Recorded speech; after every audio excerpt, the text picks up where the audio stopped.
Friends, welcome to study with smartness. I hope कि आप जहां भी होंगे स्वस्थ होंगे और सेफ होंगे।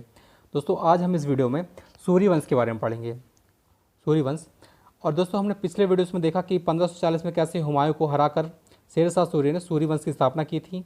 दोस्तों, अगर आपने पिछले वीडियोस नहीं देखे हैं, इसमें हमने दिल्ली सल्तनत और मुगल काल को कवर किया है। दोस्तों, हमने बहुत डिटेल से उन चीज़ों को देखा। आपके एग्जाम में जो भी क्वेश्चन बन सकते हैं, ऐसा कोई क्वेश्चन नहीं जो उन वीडियोस में ना मिले। ठीक है, तो आप पहले उन वीडियोस को देखिए, जिससे आपको क्या होगा, आपके कॉन्सेप्ट क्लियर होंगे और आपको समझने में दिक्कत नहीं होगी। तो दोस्तों, अगर आपने वीडियोस देख लिए हैं तो चलिए आगे देख लेते हैं। और दोस्तों, अगर अभी आपने इस चैनल को सब्सक्राइब नहीं किया है तो प्लीज़ चैनल को सब्सक्राइब कर लीजिए, जिससे आपको ऐसी और नेक्स्ट वीडियो मिलते रहेंगे हर वंश के बारे में जो इंपॉर्टेंट वंश हैं। ठीक है, दक्षिण भारत के वंश जितने हैं वो सब हम देखेंगे नेक्स्ट वीडियो में। दोस्तों, चलिए स्टार्ट करते हैं। सूरी वंश, इसका टाइम पीरियड है 1540 से 1555 तक। दोस्तों, इसका संस्थापक शेर शाह सूरी था, जिसका टाइम पीरियड है 1540 से 1545। ठीक है, बात आती है शेर शाह सूरी की। इसका जन्म 1486 में पंजाब के होशियारपुर में हुआ था। 1486 में पंजाब के होशियारपुर में इसका जन्म हुआ था। इसके बचपन का नाम फरीद था। दोस्तों, इसके बचपन का नाम फरीद था। और इसके पिता हैं जो हसन खान, वह जौनपुर के जमींदार थे। दोस्तों, वास्तव में इसके पिता हसन खान वह दो जगह के जमींदार थे, एक जौनपुर यूपी और दूसरा सासाराम बिहार। ठीक है दोस्तों, फरीद की, इसकी शेर शाह सूरी की, इसकी प्रारंभिक शिक्षा जौनपुर से ही हुई थी। ठीक है, जौनपुर से इसने प्रारंभिक शिक्षा पूर्ण की थी। शिक्षा पूर्ण करने के बाद फरीद बहार खान लोहानी का अंगरक्षक बना। दोस्तों, बहार खान लोहानी बिहार का शासक था। ठीक है, बिहार का शासक था बहार खान लोहानी। बहार खान लोहानी ने ही शेर खान की उपाधि दी थी। दोस्तों, शेर शाह को शेर खान की उपाधि किसने दी थी? बहार खान लोहानी ने। और इसका पहला नाम था फरीद। दोस्तों, उसके बाद इसका नाम शेर खान हो गया था जब बहार खान ने इसको दी थी उपाधि। नेक्स्ट है, बहार खान लोहानी की मृत्यु के बाद दोस्तों इसने इसकी विधवा से निकाह कर बिहार पर राज शुरू किया। दोस्तों, जब बहार खान लोहानी की मृत्यु जाती है तो इसकी विधवा से निकाह कर बिहार पर राज शुरू किया था शेर शाह सूरी ने। दोस्तों, शेर शाह सूरी ने दुदुल बेगम, क्या नाम था? दुदुल बेगम। दोस्तों, दुदुल बेगम से निकाह किया था। ठीक है, और दोस्तों शेर शाह ने ही रोहतासगढ़ के किले का पुनः निर्माण करवाया था। दोस्तों, बिहार में ही रोहतासगढ़ का किला है जिसका पुनः निर्माण करवाया था शेर शाह सूरी ने। और जो रोहतासगढ़ का किला है इसको बनवाया था राजा हरिश्चंद्र ने। ठीक है, आपको ये दोनों फैक्ट याद रखने हैं। दोस्तों, रोहतासगढ़ के किले का जो गेट जो था वो बहुत छोटा था, जिसको इसने तोड़वा कर नया बड़ा सा गेट लगवाया था, जिसका इसने नाम दिया था हथिया गेट। क्या नाम दिया था? हथिया गेट। दोस्तों, आपको याद रखना है कि हथिया गेट कहाँ है? रोहतासगढ़ के किले में। और रोहतासगढ़ का किला कहाँ है? बिहार में, जिसको बनवाया था हरिश्चंद्र ने और इसका पुनः निर्माण करवाया था शेर शाह सूरी ने। ठीक है, और दोस्तों जो रोहतासगढ़ के किले में एक छोटा कमरा था, जिसको भी इसने तोड़वा कर बड़ा बनवाया था शेर शाह सूरी ने। और उसका जो नाम रखा था वह रखा था आईना महल। क्या नाम रखा था? आईना महल। ठीक है, तो ये सारी चीज़ें आपको याद रखनी है बिहार के बारे में जब वह शासन में आता है। नेक्स्ट है दोस्तों, इसी ने भारत की सबसे प्रसिद्ध सड़क शेर शाह सूरी का निर्माण करवाया था। शेर शाह सूरी मार्ग का निर्माण करवाया था शेर शाह सूरी ने। ठीक है, जो कि सोनार गांव से पेशावर तक थी। दोस्तों, सोनार गांव से पेशावर तक थी पहले ये, जो कि इसने 1700 सराय का निर्माण करवाया था बस सड़क में।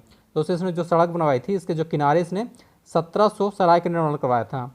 और हर 2 मील पर एक कोस मीनार, मतलब कि माइलस्टोन, दोस्तों जो पत्थर के खड़े होते हैं माइलस्टोन, उनको हर 2 मील पर लगवाया था, निर्माण करवाया था। नेक्स्ट है, वर्तमान में अमृतसर से कोलकाता तक है। दोस्तों, ये जो सड़क है ये वर्तमान में अमृतसर से कोलकाता तक है। दोस्तों, शेर शाह ने पहले पेशावर से अमृतसर और अमृतसर से कलकत्ता तक इसने बनवाया था शेर शाह सूरी मार्ग को। लेकिन जब डिवाइडेशन हुआ तब इसको 2 भागों में बांट गया। पहला दोस्तों शेर शाह सूरी मार्ग 1 और दूसरी शेर शाह सूरी मार्ग 2 कहा जाता था। मतलब जैसे मान लीजिए भारत की बॉर्डर है पाकिस्तान की, तो ये पेशावर था और यहाँ अमृतसर था, और इसके बाद यदि अपन देखेंगे तो यहाँ पे कलकत्ता था। तो यहाँ से लेकर यहाँ तक और यहाँ से लेकर यहाँ तक, तो इसको फर्स्ट नाम दिया गया, इसको सेकंड नाम दिया गया। तो इन्हीं को बोला गया शेर शाह सूरी मार्ग 1 और शेर शाह सूरी मार्ग 2। ठीक है, इसके बाद दोस्तों 1836 में एक अंग्रेज आते हैं जिनका नाम था ऑकलैंड। क्या नाम था? ऑकलैंड। ऑकलैंड ने दोस्तों इसका नाम रखा GT रोड, मतलब grand trunk road. Grand trunk road का नाम ऑकलैंड ने, यह क्वेश्चन पूछा गया है, ठीक है।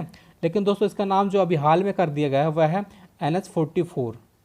दोस्तों NH44 नाम रखा गया है, ठीक है। तो आपको ये दोनों चीज़ें याद रखनी है।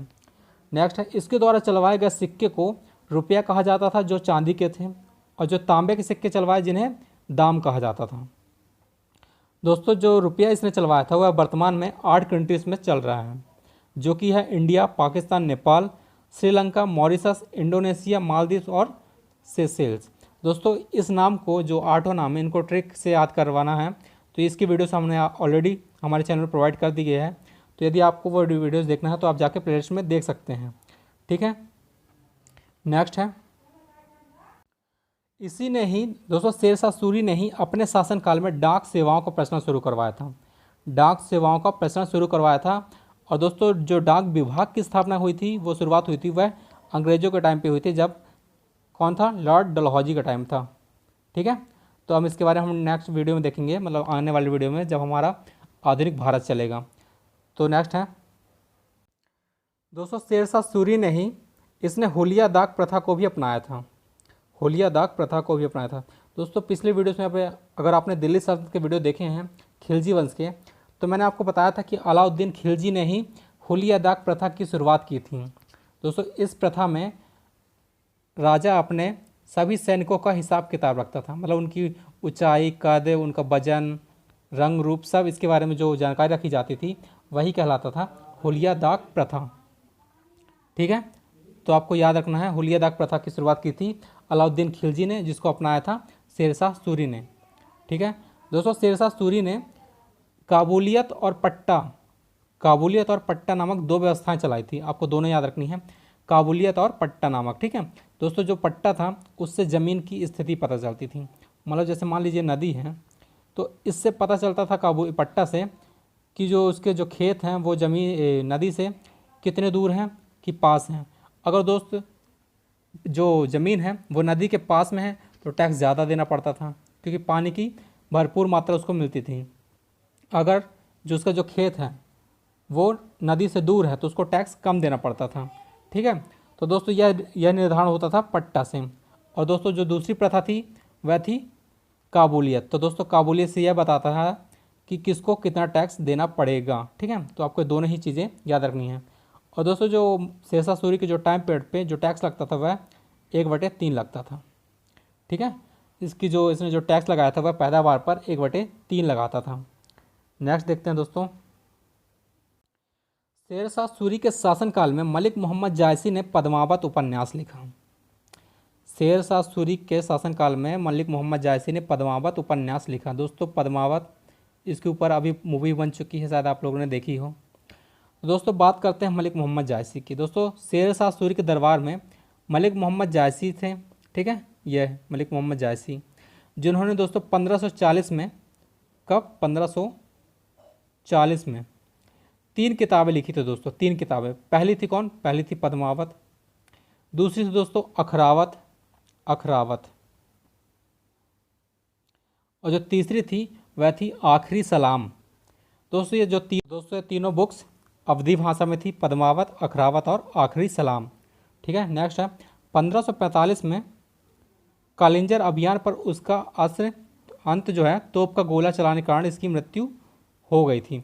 दोस्तों 1545 में शेरशाह कालिंजर के किले को जीतने गया था, ठीक है, 1545 में, और वहीं पर बारूद के ढेर में विस्फोट हो गया था, जिसकी वजह से उसकी मृत्यु हो गई थी। दोस्तों इसका उत्तराधिकारी जो बनता है, वैसे तो इसके 3 उत्तराधिकारी हुए, इस्लाम शाह सूरी, आदिल शाह सूरी और सिकंदर सूरी। दोस्तों तो इसका जो उत्तराधिकारी बनता है वह होता है इस्लाम शाह सूरी। लास्ट में जो बाद में बनता है वह होता है सिकंदर सूरी, जिसको हुमायूं हरा देता है 1555 में सरहिंद के युद्ध में, और वहाँ से मुगल काल दोबारा स्टार्ट हो जाता है, ठीक है। तो यह भी अपन देखेंगे। लेकिन दोस्तों बात की जाए यदि शेरशाह की, तो इसकी मृत्यु हो जाती है, और जिसका मकबरा कहाँ बना है, बिहार के सासाराम में, जो इसने खुद बनवाया था। दोस्तों इसने खुद बनवाया था, ठीक है। दोस्तों एक राइटर है, इतिहासकार कनिंघम राइटर हैं, उन्होंने बोला था कि शेरशाह का मकबरा आगरा के ताजमहल से अधिक सुंदर है। ये इंपॉर्टेंट फैक्ट है, पूछा जा सकता है कि जो जो इतिहासकार थे कनिंघम, उन्होंने वो कहा था कि जो शेरशाह सूरी का मकबरा है वो ताजमहल से अधिक सुंदर है। ठीक है दोस्तों, एक राइटर हैं अब्बास खान शेरवानी, उन्होंने शेरशाह सूरी के ऊपर एक किताब भी लिखी है जिसका नाम है तारीख़ शेरशाही। तारीख़ शेरशाही जो लिखी है वो लिखी है अब्बास खान शेरवानी ने। ठीक है, नेक्स्ट है शेरशाह सूरी ने नापने की प्रणाली शुरू की थी जिसका नाम था सन की डंडी। आपको याद रखना है, शेरशाह सूरी ने नापने की प्रणाली शुरू की थी जिसका नाम था सन की डंडी। और मैंने आपको बताया था लोधी वंश के टाइम पे कि सिकंदर लोधी ने एक चालू की थी गजे सिकंदरी। तो आपको दोनों ही याद रखना है, सन की डंडी थी शेरशाह सूरी की और जो गजे सिकंदरी या सिकंदरी गज था वह था सिकंदर लोधी का।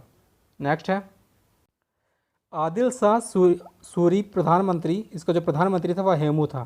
दोस्तों जिसका उत्तराधिकारी था दूसरा आदिल शाह सूरी, इसका प्रधानमंत्री हेमू था, जिसको दोस्तों 1556 में पानीपत के दूसरे युद्ध में अकबर के द्वारा हराया जाएगा। अकबर का नेतृत्व कौन करेगा? बैरम खान। ये अपन नेक्स्ट वीडियो में देखेंगे जब अपन अकबर के बारे में पढ़ेंगे। ठीक है, तो दिल्ली के सिंहासन पर बैठने वाला है अंतिम हिंदू शासक कौन था? हेमू था। इसने दिल्ली पर 100 दिन शासन किया था।